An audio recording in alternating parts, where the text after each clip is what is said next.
Hello, hello, hello, everyone. This is Belle with Boomer in the Burbs. I want to thank you so much for stopping by. You're really going to enjoy this one.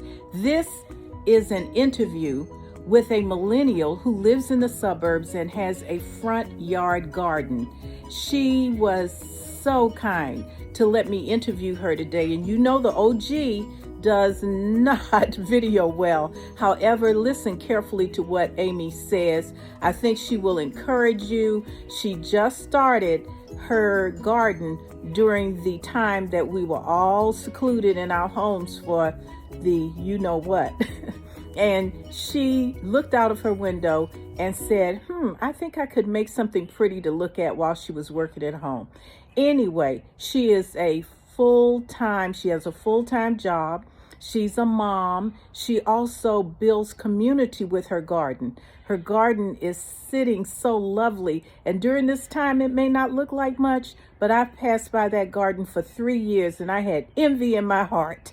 And I just happened to have an opportunity to interview her. I want you to look at her, comment on the video.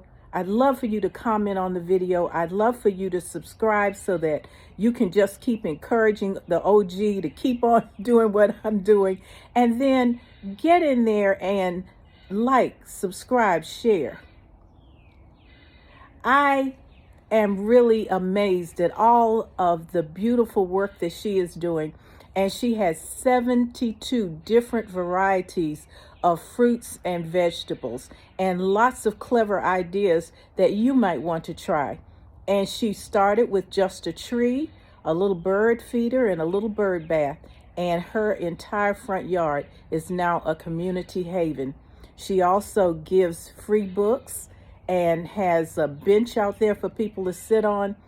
I mean, you just listen. She tells you, if you can't start now, get a little pot and don't be worried about it. Lots of things have died in her garden, and I can say the same thing about mine. Anyway, I loved having this interview, and I know you're going to enjoy listening to it.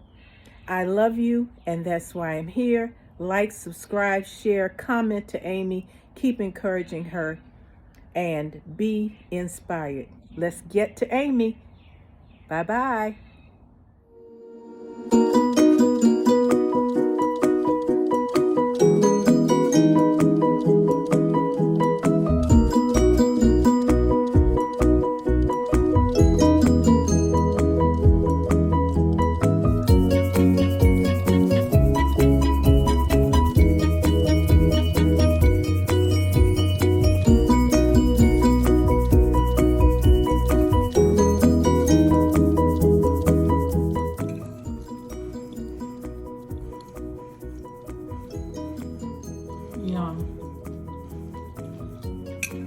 These Brussels sprouts are delicious.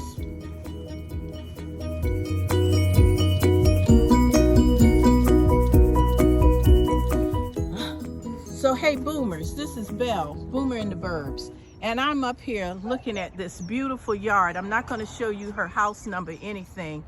And I passed by here for 3 years, and this is in her front yard.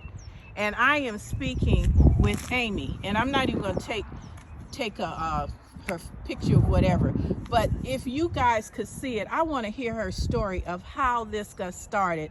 And Amy is living in the suburbs like we are, and she is a millennial Berber. Okay, so she's going to tell me how this got started. Amy, if you'll tell us. Yeah, what a fun thing. Let's see. So it all started in COVID. Ooh. I was a teacher, and my husband works in technology, and you know, we were both working from home all of a sudden and looking for ways to break up the day. Right. And it all started under that front window when we said, you know what, because this was all like a slope with big shrubs and a fence across the front door and just like a tiny little opening by the garage to get up there. Like everything was very different. Right. And we decided we wanted... You started with, I'm sorry, I cut Amy off. Oh, you're good. We started with a little horseshoe that we dug up the grass to have a little U, and we planted this tree. So that coral bark maple, we thought, wouldn't that be pretty? but it was, down a hill and, put some bulbs and stuff around it and a bird feeder. But a pretty simple little thing. And then Can I go back there and get a Please, closer yeah. look? Yeah. Just Okay. find the debris. So this is how Amy started. Look at this yard. Boomers and young people who want to grow something, like the person who texted me, look at how she started. This is how Amy started. Yeah, and it's not food, it's just pretty space. Right. And so we started with just a little horseshoe right here. And then we decided, why don't we expand it to a little bit farther. And then the next thing we knew, it just sort of evolved. So we kind of expanded all the way to the side of our yard. Right. Then we did our actual side yard because it was just a weedy space. And so we planted ferns and plants that would be very low maintenance. And then we got to put in some annuals, color, and then I said, you know what, I want to grow food. Oh, so yeah, so we started by digging out this side trench. My husband made this awesome trellis. Needs a little love right now. We got to tighten some things up, but then we planted some blackberries and raspberries and blueberries. Whoa. These 2 blueberry babies are brand new. Wow. So hopefully we get even more. You can see them budding up. Yes. Just about time to open up, so that's going to be lovely. Yes. And then built ourselves some vegetable beds, and they're all 4x8. These front 4 were the original 4, and we had a couple other ones here, but this has since been transitioned into a kid zone. Whoa, So nice. we've got all wood chips and this little cute house trellis, and this we've dedicated is really just for the kids to enjoy and explore and play and experiment and have a good time. Wow. So then we thought, oh, well, let's just snake it around and we can do something pretty and pull up the grass. And then we realized, why would we keep any grass? Yes. So it all came up, and it was incredible work and really great exercise. And a labor of love. And Look at this. We did with the help of a friend. Whoa. We built a retaining wall to make more useful space, and we built out this sidewalk, easier access to the front door, and just really transformed the front of the house. We've also painted the house, so Okay. that was a different part of the transformation. But yeah, and then we kind of built out the flat spaces, and then I learned via YouTube, about this style of arched trellis. Super affordable, super hardy, with cattle panels and T-posts. Right. Very easy, and it really, really maximizes your growing space. Right. So I built this one in, and then I realized, you know what, this is just weedy space. Why don't I put some more food beds up here? This was supposed to be for pretty things. I think food's pretty, so I'm planting food here too. Yes. So right now we have Brussels sprouts. I just harvested like 4 pounds of Brussels sprouts. Look at this. Yeah, you look down at the bottom, you can see some of those little Look babies. at them. And there's broccolinis over here. Oh my goodness. Yeah, and then most of my broccolis have met their end. Cauliflower finished, but I got some more starts inside. Ooh. But yeah, so it's, Look at these Brussels sprouts. Wow. Brussels sprouts take a lot of patience, but they're coming in finally. Beautiful. But yeah, I think this other space here, it's been a balance of making space for food, but also trying not to be wasteful. Yeah. So I don't want to grow too much that I can't purposefully use it or give it away. Right. So we have just some like regular planting space. Lovely cherry blossom tree, but got a little rocked last year. We'll see if he bounces back this year. Okay. But this is full of wildflowers. Oh my summer, gosh. so that's really fun. Look at this. Yeah, and come on over this way. Okay. Another trellis here. Beautiful. Got lots of vertical space. I can't promote that enough, especially for in town or suburban gardeners that maybe have limited space. Go vertical. Go vertical. What a thing to do. Look at this. Yeah, so Boomers. over the side yard, we have, this was a new addition last summer.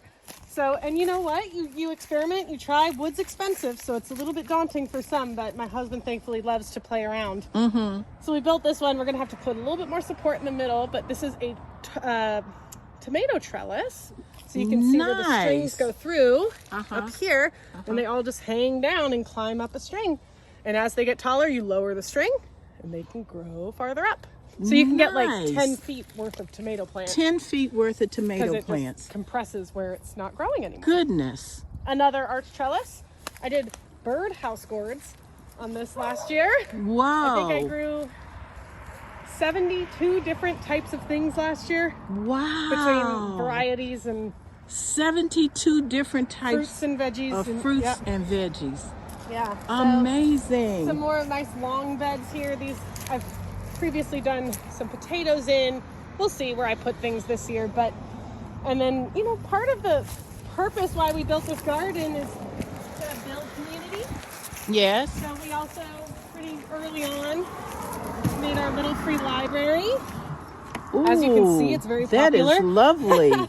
It's all cleared out. Yep, often. There were like 10 books in here put in yesterday. They're all gone. So. 10 books yesterday. Yep. But we have a little bench, and, you know, we're on a pretty busy corner. There's a coffee shop a block away. Yes, So we get a lot of folks passing by, and it's nice. Folks can enjoy, and yes. it's pretty ugly up here. I have a No, lot of it's work to do, not. And there's, let's see, we have over here, this part by the garage.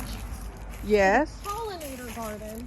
And that was really one of the other first things we did. So we did under the window, and we did over here. So it was originally just flowers and plants for pollinators. And then I very quickly realized I wanted to grow food.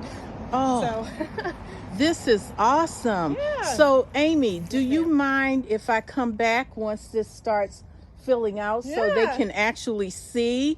Because now I'm trying to urge everyone, get started now. Yes, that's the thing, is you have to start your, you know, we have such a long growing season, but our last frost is April 1st. Yes. I think. Yes. And so, you know, you still have some time before you can really grow peppers and tomatoes and all these things that want warmer weather. Right. So get in your, you know, get a little light lamp and start some broccoli or cauliflower seeds. Okay. You can put carrots in the ground right now. You can put radishes in the ground right now. Anything that goes in onions, this is the time to plant. I have a bunch I need to plant in the backyard. Right. We have a little garden bed in the backyard too. Wow. But yeah, the other thing I want to encourage you to come back and see is this bottom corner now, as we've expanded, those first 4 beds that I told you about, Yes. and now even another one, are actually community garden.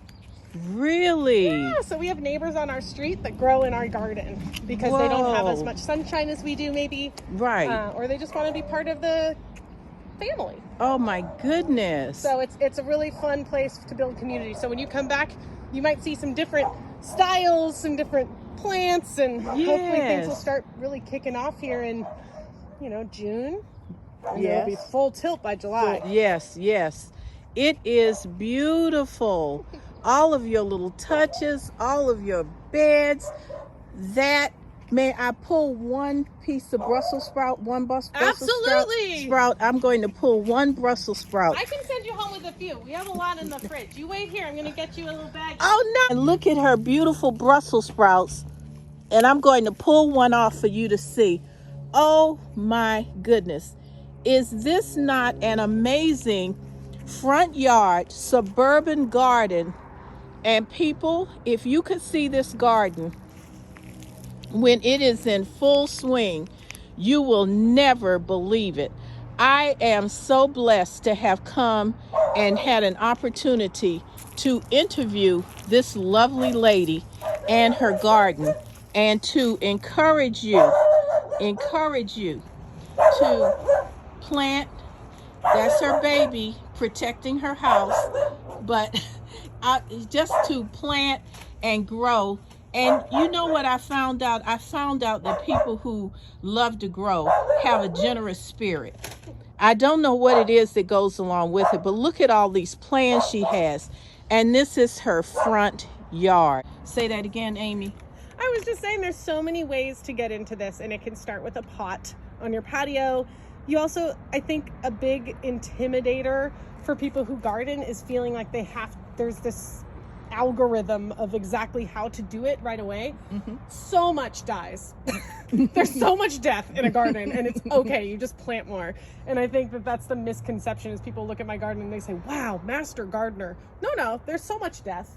I just pull it up and put something new in. And so just to humanize it, and I want it to feel accessible to everybody, because you also don't have to know how to grow from seeds. I did a horrible job last year. I wiped out all of my peppers, and I ended up having to buy them from the store because I missed my timing. But that's the beauty. You can go to Home Depot. Don't always love their plants because sometimes they treat them with some stuff. Right. That's not great for pollinators. Right. But there's the Growers Outlet. Growers Outlet. Yes, I've never heard of that. Lawrenceville. It's like past that. Okay. But Growers Outlet. down 78, and it's very affordable. Okay. And really good quality. There's also there's the Oakhurst Garden. Yes. Is that right? There's so many different places in town where you can get starts. Okay. Check on Facebook. There's Facebook groups of people that are often trying to exchange things, so you don't have to plant it from a seed in a pot. If you come July and you want to have something in the ground, go to the store and get yourself a plant that's already started, and you can already harvest it. Wow. It's a great way to build connections. Sharing is caring. Sharing I love giving is away caring. food. Yes. It's really fun, and my daughter will just go and pick raspberries up off that raspberry bush when it's going. We have people walking their dogs. We invite them to come and pick berries. It's just really nice. Oh, lovely. Yeah. Lovely. I cannot wait to get home and put this up because I want everybody to be happy and satisfied that no matter what you do, just start. Yes. Just start. And then learn. And then you make adjustments. And I put different things in the ground every year. Whoa. It was really fun. We did birdhouse gourds last year, so we're going to have a gourd party in March. Oh, And wow. kids are going to come over, families are going to come over, and And we're going to make decorate. gourds? We're going to Yeah. decorate the gourds. Here, I Oh. can show you them. They're in the garage. But I got to clean them off. Look at these. Yeah. Oh they'll my get goodness. scrubbed clean. These are beautiful. Yeah, they'll get scrubbed clean. You see, they got to get cleaned off. Some of them might Right. not be actually good. We'll see. But then you just hollow them out.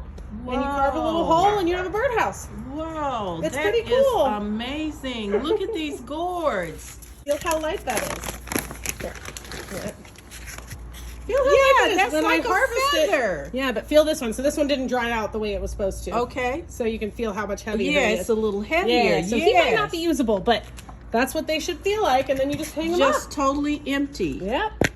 It's kind of crazy. That is amazing. So yeah, we'll have folks over and decorate, and yeah. Just Oh my goodness. So lovely. So lovely. Folks, you've got to get out and grow, and you've got to push to want to get the food in. Even if it's one bucket, just one bucket, you will be surprised at how that feeling will grow. Like she said, from just planting a little bit just to make it pretty to creating food to eat. All right. Bless you, everyone. Remember, I love you, and that is why I'm here. And Amy's got a gift for me. More Brussels sprouts. Oh, open it up. Let's see. Oh, my goodness. I'm eating good tonight, people. I love you. Bye-bye. I want one of these big hybrid blueberry sweetheart bushes.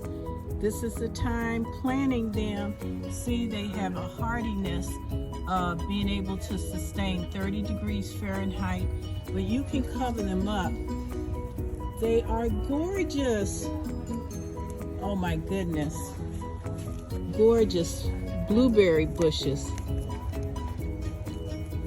Blueberry assorted. Let's see if I can get one of these. Hybrid blueberry sweetheart. Food, people, food.